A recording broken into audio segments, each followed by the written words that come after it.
नमस्कार. मी बाळाची आजी. बाळाची आजी या माझ्या चॅनलवर आपलं सहर्ष स्वागत करते. मी तुम्हाला हे सगळं काही सांगते तेव्हा मी एक माझं खास वैशिष्ट्य तुम्हाला सांगणार आहे, की मी 25 वर्ष नर्सिंग केलेलं आहे गव्हर्नमेंटमध्ये आणि बंगलोरमध्ये चाइल्ड सायकॉलॉजीचा एक छोटासा भाग असणारा कोर्स केला.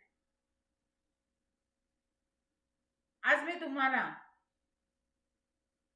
गर्भारपणी आईने कोणता आहार घ्यायचा याबद्दल सांगणार आहे. चरकाचार्य म्हणतात, स्त्रिया या पन्ना गर्भाया स्निग्धा रसा प्रतिपद्यते स्वशरीर पुष्टे स्तन्याय गर्भवृद्धयेवच. म्हणजे काय?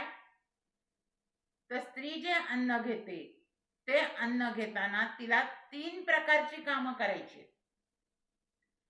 कोणती 3 प्रकारची कामं? एक, तिचं स्वतःचं शरीर पोसायचंय. दुसरं, ती जे बाळ जन्माला घालणार आहे त्या बाळासाठी अन्न तयार होण्यासाठी स्तनांची काळजी घ्यायची, स्तन पुष्ट करायचे. आणि तिसरी गोष्ट म्हणजे तिचं जे बाळ आहे त्या बाळाच्या पोषणासाठी म्हणून त्याच्या पोषणासाठी वृद्धी आणि पोषण हे तिने करायचंय. म्हणजे ती एकाच वेळी जी पूर्वीच्या आपल्या गर्भधारणा निर्माण होण्याच्या आधी जी शरीराला फक्त एकच काम करायचं असायचं की आपल्या शरीराचं पोषण, पण आता तेच काम आपण 3 कामामध्ये विभागणार आहोत. त्याच जीवन रसाला आपण 3 कामामध्ये विभागणार आहोत. त्यामुळं आपल्याला आपल्या जेवणा खाण्याची काळजी घेणं गरजेचं आहे. आपण पाणी पितो आणि हे जेव्हा आपण पाणी पितो तेव्हा ते पाणी कसं असावं? तर ते जंतू विरहित असावं. मग त्यासाठी काय करणं गरजेचं आहे? तर त्यासाठी पाणी कमीत कमी 15 ते 20 मिनिटं उकळवणं गरजेचं आहे. म्हणजे काय? पाण्याचं भांड ठेवल्यापासून 15 ते 20 मिनिट नाही, तर पाण्याला उकळी आल्यापासून 15 ते 20 मिनिट पाणी उकळवायचंय. आणि त्याच्यामध्ये नंतर जलसंतुलन चूर्ण टाकायचे. म्हणजे काय हो? तर वाळा, चंदन, नांगरमोथा इत्यादींपासून तयार केलेलं चूर्ण, ते चूर्ण त्यामध्ये टाकायचंय. आणखीन काय करायचंय? तर बाळाच्या बौद्धिक वाढीसाठी म्हणून ते जल हे सुवर्णभारित असणं गरजेचं आहे. सुवर्णभारित करण्यासाठी म्हणून एक 24 कॅरेटचा तुकडा चांदीच्या साखळीला लावून त्यामध्ये टाकायचा आहे. म्हणजे ते जल हे सुवर्णभारित होतं. आणि ते टाकताना ते फक्त त्याच कामासाठी तो तुकडा वापरायचा आहे. उगीच आपल्या अंगठी टाकली, कुठं कानातलं टाकलं असला गोंधळ करायचा नाही. गर्भवतीने सकाळ संध्याकाळ 1 कपभर दूध प्यायचंय. का बरं? तर बाळाला कॅल्शियमची कमतरता भासू नये, बाळाची हाडं मजबूत व्हावी, बाळाची शारीरिक आणि बौद्धिक वाढ होण्यासाठी दुधाचं फार मोठं महत्व आहे. पण हे दूध मग प्यायचं कुठलं? मी तुम्हाला एक गोष्ट सांगते हा, की एखादं म्हशीचं रेडकू जर 10 म्हशींमध्ये सोडलं तर ते प्रत्येक म्हशीला लुचत जातं. आणि जी म्हैस त्याला लाथ मारणार नाही तिचं दूध पितं. जर एखाद्या गाईचं वासरू 100 गाईत जरी सोडलं तरी ते बरोबर आपल्या आईजवळच जातं आणि तिचं दूध पितं, तिलाच लुचतं. मग तुम्हीच सांगा, तुम्ही कोणाचं दूध पिणार? तर पिशवीतलं दूध पिण्यापेक्षा तुम्ही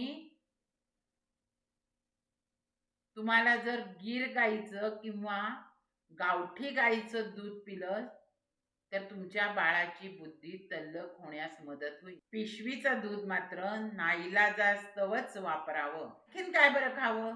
तर दुधापासून बनवलेले घरी तयार केलेले ताजे पदार्थ म्हणजे कोणते? तर ताक, घरी घुसळून केलेलं आणि त्याच्यावर आलेलं लोणी आणि त्याच लोण्यापासून बनवलेलं साजूक तूप. नवनीत नवम वृषम शीतम वर्ण बलाग्निकृत मध्ये असं म्हणलंय की ताजं लोणी ही शीत गुणधर्माचं असून जीवनशक्ती वाढवणारं आणि उत्तम कांती देणारं. उत्तम कांती म्हणजे काय माहितीये का? आजच्या भाषेत ग्लोरी, त्वचेवरती ग्लोरी आणणार. आपल्या बाळाला पण सुरेख गोड तेजस्वी त्वचा पाहिजे ना, आपल्याला सतेज कांती पाहिजे ना, म्हणून ते लोणी खायचं असतं. तूप खाल्ल्याने काय बरं होतं? तर तूप खाल्ल्याने बुद्धी संपन्नतेसाठी मदत होते. अनेक प्रकारच्या भाज्या, विशेषतः लोह मिळवण्यासाठी म्हणून पालेभाज्या,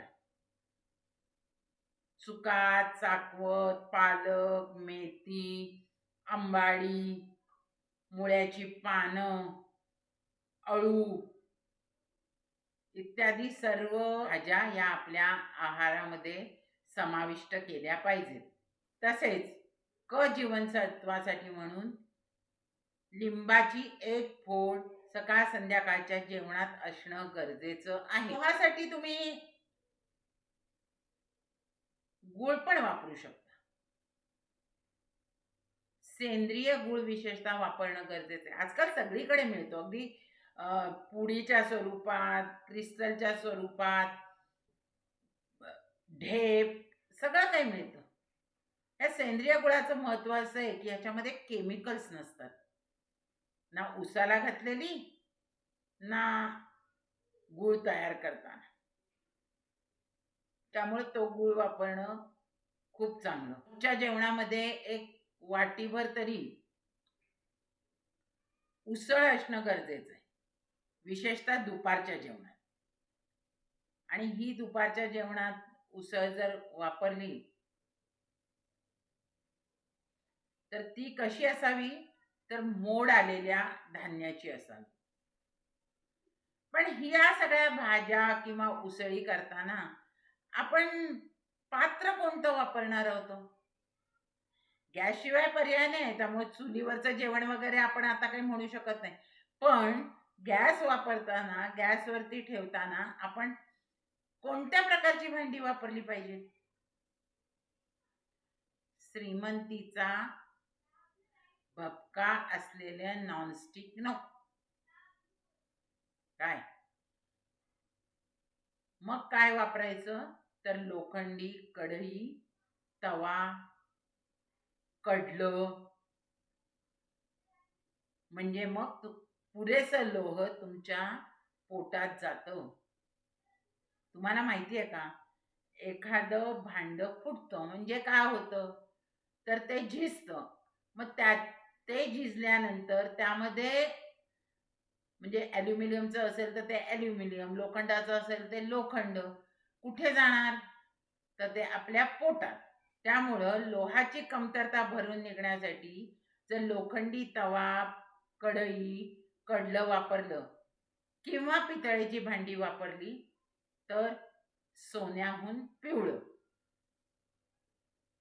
आता तुम्ही म्हणाल की तुम्ही यावेळी भाकरी वगैरे काही खायला सांगितलेले नाहीयेत. हो, ते सांगायचंय. पण त्यासाठी तुम्हाला पुढच्या व्हिडिओची वाट बघावी लागणार आहे. पुढच्या व्हिडिओमध्ये आपण तृणधान्य याचा वापर कसा करावा यासंबंधी बोलणार आहोत. नमस्कार.